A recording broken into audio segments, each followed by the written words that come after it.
Hello everybody and welcome to another episode of Zoo School Live here at the Elmwood Park Zoo. I'm Keeper Eric and I got some great animals here for you today. Just in time for Mother's Day, we're going to be talking about Diamondback Terrapins. So these are our three Diamondback Terrapins that you can normally find in the Wildlife Lodge, which is our building that also houses monkeys, bats, and all kinds of cool things. So in here we have our three little terrapins. Our first one, I always like to start with him. He's my main man. Come here, Mr. T. So this is Mr. T as he crushes his plant. This here is Mr. T. He is a male Diamondback Terrapin. He is currently 17 years old. The other easy way to identify him is, let me just kind of bring up Cartier here. You'll notice he is much, much smaller than her. And that is something fairly normal out in the wild, is males can reach up to 5.5 inches, where females can reach up to 11 inches. Now our females aren't quite 11 inches here, but these guys are still quite healthy and still growing a little bit. So like I said, this here is Cartier. We have another female that might be a little harder to ID differently. This here is Tiffany. Now you'll notice both of them are very similar in size, but the biggest difference right off the bat you can tell is Tiffany is much darker than Cartier. Another difference is if you look at all their scutes, which is kind of really just a fancy name for their scales that kind of make up their shell. Every single scoot on a Diamondback Terrapin, and here I'll set them back in. Yeah, you guys keep on swimming. Every single scoot on a Diamondback Terrapin is kind of like a fingerprint on a human. Every single one is different. Now, you might have noticed that this is kind of the reason also why they are called Diamondback Terrapins, is that their scoots on the back here actually almost resemble diamonds. They come in, yeah, I see ya. They come in a variety of different colors out in the wild. These guys are much brighter than ones that you might find down in the Chesapeake Bay down in Maryland. So you can really kind of see that kind of diamond pattern on their back. Now, like I said, these guys are from Maryland, and that means that they are also the official state reptile of Maryland, and of course the University of Maryland. They are their official mascot as well. These guys are found everywhere from Massachusetts all the way down to the Gulf of Mexico. These guys are one of the only turtles in the world that really hang out solely in what is called brackish water. What is brackish water, you may ask? Brackish water is not quite freshwater in that it has a little bit of salt in it, but not so salty that we would consider it ocean water. Where this normally happens is where rivers actually meet the ocean in marshes, lagoons, estuaries, all things like that. And that's actually fairly important in that these guys are very much affected stuff that happens even as far up as the rivers and creeks that might be in your own backyard. Because every body of water on the East Coast does end up in the Atlantic, and these guys are found wherever that water meets the ocean. Stuff that happens to the waterways that might be all the way in the center of Pennsylvania do affect these guys in the wild. Now, these guys are listed as threatened in the wild, not just because of a little bit of water pollution. Their main issues that they face are when the females are ready to lay their eggs. A lot of nesting sites due to human impact of building condos and building roadways, they're losing their habitat, and it's actually becoming much more dangerous for the females to get to their nesting sites and vice versa for the babies to get back. In Jersey, they actually will shut down whole roadways during nesting season just to make sure that these guys can get back to the water. Now, the other big impact, which thanks to regulations in Maryland, Jersey, Delaware, and all those guys, another big impact is actually due to crab pots. Now, a lot of the food that they use in crab pots are things that these guys are very attracted to, like fish and chicken and things like that. and a hungry little turtle might come along and get stuck in the crab trap and unfortunately cannot get out because these guys do require oxygen. Now, as I touched on a little bit, these guys do eat pretty much solely just meat. Some of their favorite things, because they have extremely powerful jaws for their size, they can crack right through clams, crabs, crayfish, all those different things. Now, we do have a special treat. As we're talking about food, we actually brought some delicious smelt for them today. We'll see how hungry these guys are. Let's see. We'll drop a couple in the front, and each one needs to get one. They don't share very well sometimes. Oh, there we go. Tiffany's really going at it. So you can kind of see she grabs a hold of it with her very strong mouth, and she'll also use her strong legs to kind of rip chunks of it off so that she can get to it a lot better. And there she goes. And you can see that quick reflex. Obviously with young crabs and little fish and all that, they are very quick movers. So these guys will find a nice little spot in the ground and kind of some mud or something. And when a little fish goes by, within a blink of an eye, they can grab a hold of it. Now, these guys are reptiles, so they do require a lot of heat and a lot of sun.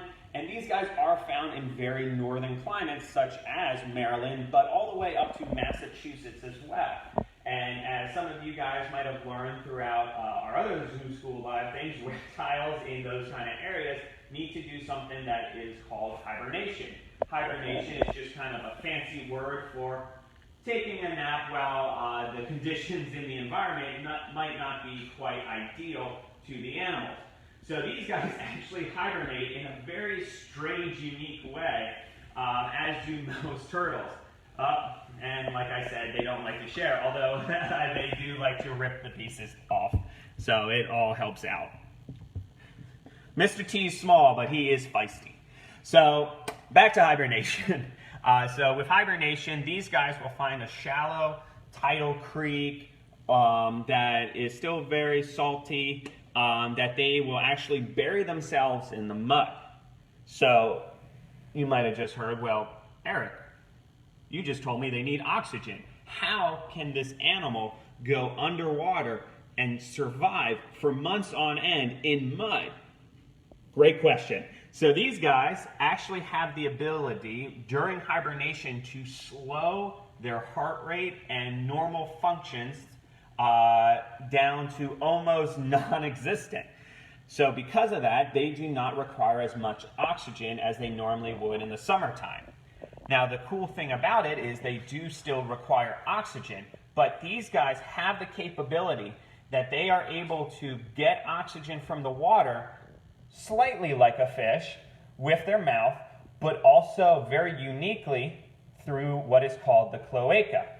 And the cloaca is just a big, fancy scientific word to say their butt. So these guys actually can breathe through their butt during hibernation, and that is how these guys can stay nice and secure under the mud during those colder months when things aren't around for them to eat or they can't stay as, there you go, buddy. Yeah. So these guys, no, come on. There you go, Mr. T. You stay strong. So you'll notice that these guys have very strong webbings on their feet. These have the ability for them to swim very quickly, and also give you an example too that really, except for maybe basking in the sun for a little bit, or even maybe for the females, like I said, coming on land, these guys like to spend a majority of their time underwater. Now they do also have very powerful claws because a lot of the locations that they live in with these big marshes and all that, the water to the land is a very sharp drop. So these guys are actually very excellent climbers as well. So they'll have to climb on out of the water, which might look like a mound to us, but for their size is actually pretty much a cliff for a turtle to have to climb out of, which gives them the ability to climb real well. Also, of course, with females, they need to bury their eggs. These guys will have upwards of 25 eggs. So moving on to some questions real quick.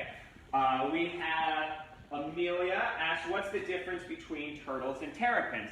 So the best example to give you is that pretty much all terrapins are turtles, but not all turtles are terrapins kind of thing.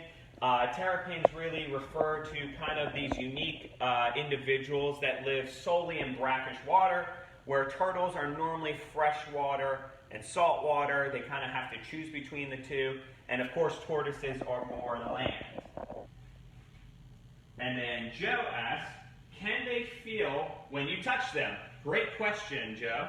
So on their backs, they can still feel us because unlike what cartoons like to convince you, this here is an example of a turtle shell. So this is actually not from a terrapin. This is from a snapping turtle that was naturally died, and someone found their shell and they actually gave it for educational purposes at the zoo.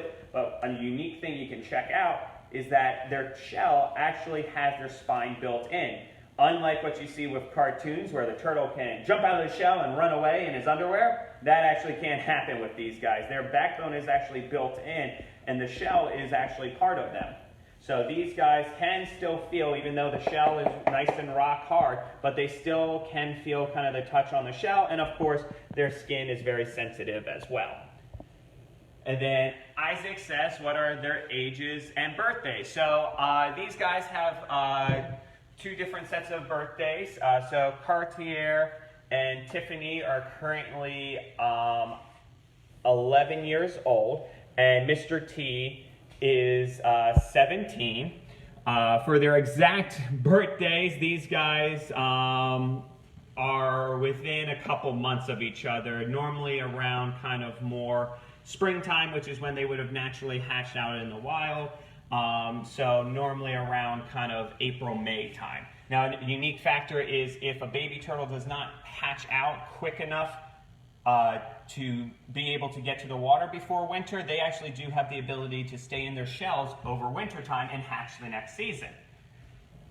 Preston, more time on land or in water? So these guys do spend a lot more time on water, and that's why they have those awesome big webbing between their toes. Especially you can see right here Mr. T, he looks like he has big old paddle oars on the back of his toes, and that just kind of indicates that these guys do spend a lot more time in water, but they do come up on land.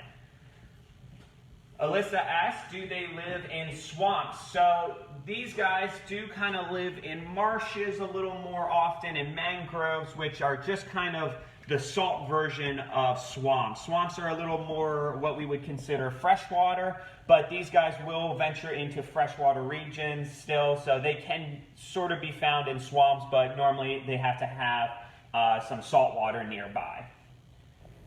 And then Megan asks, what is the green stuff in the water? Thank you very much, Megan. So that is what is called duckweed. It is being used as an enrichment for them right now. You can kind of see them almost hiding underneath it and poking their heads through it.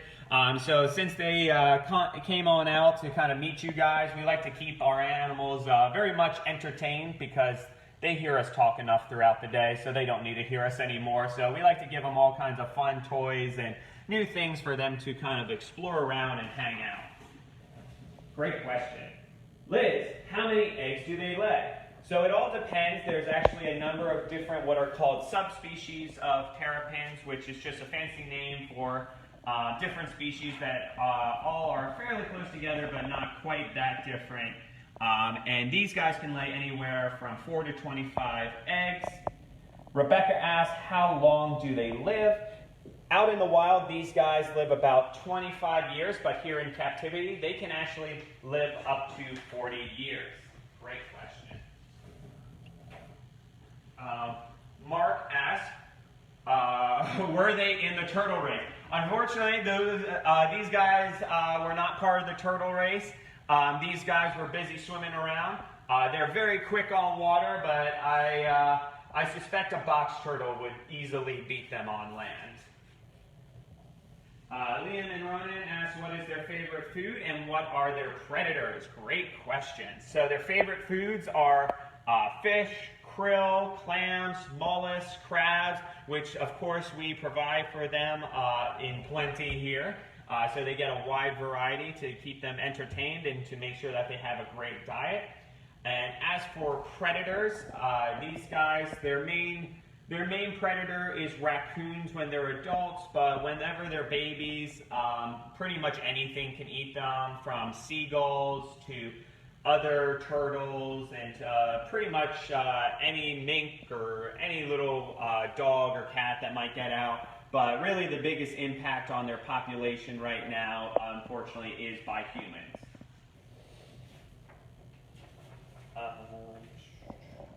So real quick, before I answer some more questions, I think it's time for a turtle joke. So what is the best way a turtle can communicate between each other? A shell phone. Back to the questions. Asa asks, where do the fish that they eat come from? Great question. So since we are a big zoo that have a lot of different animals that eat a lot of different fish, such as the otters, we get them from a company that actually farms a lot of them and is able to raise them up nice and healthy and is able to give us a nice wide variety of different options. So John here also asked, how do they keep their eyes open in the water? That's a great question, John. So these guys do have the ability where they kind of have specialized eyes that they can actually be in the water while still keeping their eyes open. They kind of have built-in goggles, you could call them. Also, since we're picking out their eyes as well, there's actually a very special thing that is next to their eyes as well, which is called a salt gland. So that's kind of their secret behind how these guys can survive in brackish water, is they pretty much have a Brita filter in their face that as they ingest that brackish water that might be too salty to really drink from, they actually have the ability to take that salt out and actually have it drip from underneath their eyes. So that way they can get fresh water even in the salty climates that these guys are from. Great question. All right, Victoria asks, how often are they fed? Great question. So these guys, since they are reptiles, and they do not know when to stop eating, you have to watch their diets very well. Since these guys do not really burn through food like we do, where we basically need to eat 3 times a day at least, these guys might need to eat only 3 times a week. And that just helps out because these guys get most of their energy from their environment, like the sun. So they can keep nice and warm by just basking in the sun, whereas we create heat by the food we eat.